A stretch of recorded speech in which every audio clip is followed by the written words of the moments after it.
Greetings, welcome back to Black Bear News, where we are discussing climate change, abrupt climate change, and things adjacent. And today, I'm going to read you an article. And this is titled, How We Are All Climate Change Deniers. I've kind of skimmed through this, but not read every single word, so some of this will be new to me as it is to you. This is by Colibri Terra Sonnenblum. I'm sorry if I destroyed that enunciation or pronunciation. This is from June 27th, 2019 from counterpunch.org. Let's get into it. Recent polls have shown that the number of U.S. citizens who believe in climate change is rising. These numbers have been hailed as positive, even as a new era of public concern about climate change. And they are positive as far as such things go. With U.S. Americans ranking third in the world for climate change denial. They reflect media coverage of extreme climate events all over the world and the well-publicized predictions of respected organizations that are projecting disaster within 30, 12, or even 5 years. However, it's also true that these percentages go up and down over time, and that once current storylines run their course and summer is over in the Northern Hemisphere, the rise in numbers will prove to be soft. But soft is also how we could describe belief in climate change in the U.S. in general. Regardless of claims made to pollsters, virtually all of us, both socially, which is increasingly online, and to ourselves, more importantly, virtually all of us are actually climate change deniers when the rubber hits the road. An apt expression, we might say, since we all need to stop driving. But that wasn't intentional, but yes, let's start there. If we are serious about climate change, our society and our everyday lives would look much different if we were truly attempting to address the enormous phenomenon that is climate change. About cars. All unnecessary travel dependent on fossil fuels must cease immediately.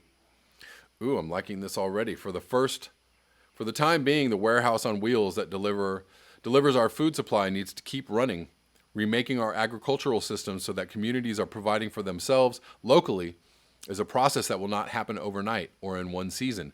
But the culture of individual car driving as a necessity and plane travel as privilege must end. And this should be, this should go into every talk about Green New Deal or declaring a climate emergency and what needs to be done. This one point should be in every talk about that. That in itself is a major conversion. Our sprawling urban environments are not set up for walking and biking, and not a single city in the U.S. can boast of an adequate public transportation system. Really? How will people go to the store? How will they visit a doctor? How will they get to work? I've been to a few cities that have pretty good transportation systems. Adequate? I don't know, but pretty darn good. Work. That's got to go too, not labor, mind you. There's a tremendous amount of that. What with the need to radically transform the food system and the built environment, which are just starting points. But most jobs are not merely useless, they're part of the problem. Making things we don't need, providing services that are superfluous, and contributing to the collective carbon footprint. Man, right on the money. But what about rent, the mortgage, the car loan, student debt, and credit card balances? Guess what? They're abolished too. We don't have the time or resources to pour even one more drop into those money pits. The folks who are making their living off of these and other financial services, i.e. banking, investment, insurance, real estate, will be infinitely more useful to society, when they're hoeing gardens, repairing bicycles, and best of all, planting trees.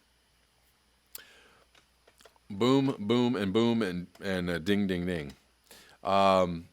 That's a big one. Reforestation. We really can't plant too many trees. Yes, they are the perfect carbon sequestering mechanisms. Yes, they deliver other ecosystem services in terms of moisture, erosion, and biodiversity. Yes, they could provide human sustenance as intentionally designed polycultures.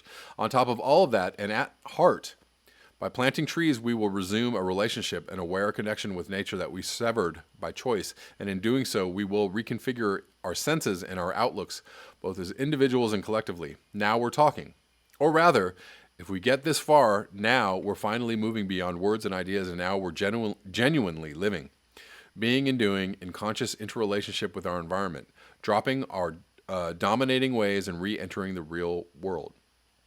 The honest-to-goodness real world where everyone else has been this whole time, by the way. The birds never lived in denial, or the insects and the other animals, or the trees, the flowers, or the fungus. Not the rivers, wind, and rocks. Only us humans checked out for a minute there. Maybe starting with fire, but certainly with the plow, and in the worst way yet, with capital. But we've got to drop all that shit and get back to peaceful coexistence like yesterday. The exact methods and timing of these massive transitions will depend on logistical considerations and on circumstances in flux, so we will be making much of it up as we go along. But we know that it will be all about keeping in focus our endpoint, a completely refashioned society, totally unrecognizable from our own, operating on an altogether different set of principles. At the foundation of this will be honesty, the opposite of denial. Here we are, back at denial. Regardless of what the polls say, we can measure our current level of climate change denial by how much our current activities contrast with the vital labors described above. If you think that we're going to switch to green energy or swap out electric cars for regular ones, you're in denial. Put another way, any of us who are not actively working on this stuff are climate change deniers. And that's nearly 100% of the U.S. population. We haven't even started yet. As an example, and sticking with the subject of driving, as long as our society is car dependent and we are taking no steps toward changing that, which we aren't, then we are operating as if climate change is not real. That's climate change denial. It boils down to this. Saying we believe in something doesn't cut it if we're not pursuing substantive action. Whether it's too late remains to be seen. In the meantime, it is imperative that we do our best to act responsibly. And that is a great paragraph. Whether it is too late remains to be seen. So while we're here and while we're still kicking and while we're still able to grow things and do things, then it's not too late. When we're all suffering from wet bulb temperatures and falling down on the ground and,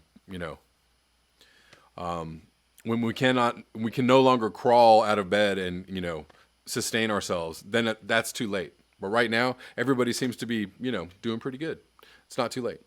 Ironically, some climate change deniers are taking the subject more seriously than other advocates when they speak out against mitigation efforts that they fear will commandeer industry, lead to the complete subversion of private property in America, or destroy capitalism. All three of those things need to happen. These folks are mocked by self-professed woke people, but they are correct that all these things and more need to happen. What's more, a class of blue voters definitely exists that is far more interested in virtue signaling and techno-fantasizing than in the authentic innovation that is required of our age, and they too oppose the drastic changes to the status quo that are necessary. It's Prius-flavored denialism. I'm liking this article more and more as I read. What must we do? Bring the entire system to a halt as soon as possible. Besides remaking our agriculture and our cities and abolishing work and finance, we must also halt all wars and military actions and dismantle the industries that support them. If soldiers can be put to use planting trees as they were in China, great.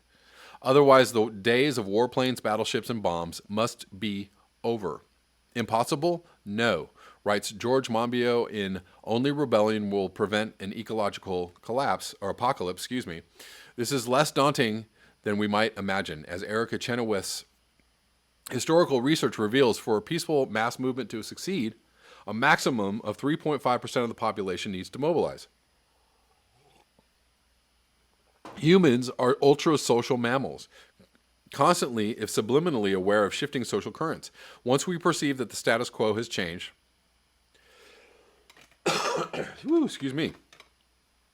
we flip suddenly from support for one state of being to support for another. When a committed and vocal 3.5% unites behind the demand for a new system, the social avalanche that follows becomes irresistible. Giving up before we have reached this threshold is worse than despair. It is defeatism. The value of individual efforts. It doesn't matter who we voted for, how much we recycle, or what we buy, and it's irrelevant whether we get there by foot, bus, or personal gas guzzler. If the system is fundamentally unaltered, nothing has changed. Individuals making choices like giving up driving for cycling make no difference in the big picture. None. Why? Because any resources you don't consume are consumed by someone else. It's not like we're each assigned our share of the world's known fossil fuel reserves and that whatever we personally don't use stays in the ground. Hardly. We can give up as much as we want and nothing will be saved. Which doesn't mean we shouldn't. Just that we should have no illusions about the institutional ramifications of our personal lifestyle choices, which are nil. By ditching the car, giving up meat, or avoiding media, what we learn about our own bodies, minds, and desires can be profound. And you can influence people one at a time. We can develop our agility in responding to whatever life serves us and be more effective as participants in the massive collective efforts that must happen. On a practical level, it is possible that individual skills we develop might help in the hard times coming, to know how to grow food, to fix things, to fight. Yes, certainly. Though fate could just as easily deal us a hand in which our preparedness is irrelevant. We have no way of knowing, but even if we did, and were guaranteed that a particular skill would end up saving our lives on X day in the year 2020 whenever, that is quite apart from the deeper value of such efforts whose inner benefit is significant regardless of external outcomes. Know thyself, it's been said, and these are wise words. This is a job that only you can do. No one else is qualified for this work, which some call the work. The rewards gained are relevant whether the amount of time we have left to live is 50 years, 50 weeks, or 50 minutes. I'm going to read, as a side note, when I was living in Portland, Oregon, I ran a bicycle-based urban farming business, and those experiences helped inform my critique of individual efforts. For more, see, Is Urban Farming Viable in the U.S., which is an excerpt from my book about the project. Excellent stuff from Colibri Terra Sonnenblum, and I apologize again if I'm butchering that. A+. This article gets an A+, and I hope you all enjoyed it as much. An A+ from me. I hope you all enjoyed it as much as I did. I'm going to link it below if you would like to read it again for yourself. That's all I have for you today. Thank you so much for your eyes, your ears, and your conscience. If you would like to support this channel, you can do so at the links below. Until next time,